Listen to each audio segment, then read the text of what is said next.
Здесь родная сцена. И большое спасибо всем, кто пришел и сидит в зале, кто пришли на это мероприятие. Очень много приехали из дальних городов. Казахстан, город Альметьевск. Приехал у нас Челны, Чистополь, Нижнекамск, Елабуга. Глухие хотят приехать посмотреть, почувствовать себя, пообщаться. Мы не грустим, мы не вешаем носом. Мы хотим, чтобы слышащие нам помогали и немножечко знали жестовый язык.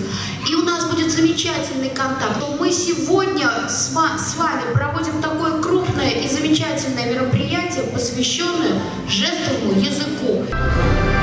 Мы приглашаем на сцену соратника, доброго друга и помощника во всех наших крупных культурно-просветительских делах, основателя и директора благотворительного фонда «Ердем» Малику Гильмуддинову.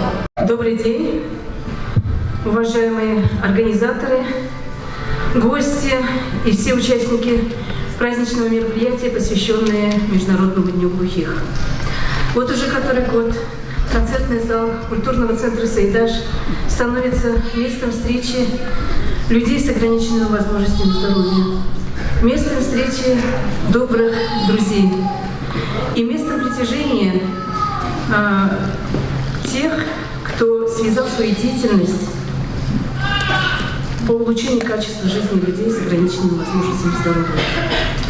И я, как директор реабилитационного центра, искренне рада нашему многолетнему и успешному сотрудничеству с татарским отделением Общероссийского общественной организации Всероссийского общества глухих, которым ведется огромнейшая работа по решению проблем людей с нарушением слуха и по улучшению качества их жизни. И сегодня я от всей души хочу поздравить руководство и всех членов Всероссийского общества глухих с этим замечательным праздником и пожелать всем крепкого здоровья, мира, добра, благополучия, процветания, удачных проектов, новых побед и достижений. Спасибо. Благодарственное письмо ТРО ВОК вручается вам.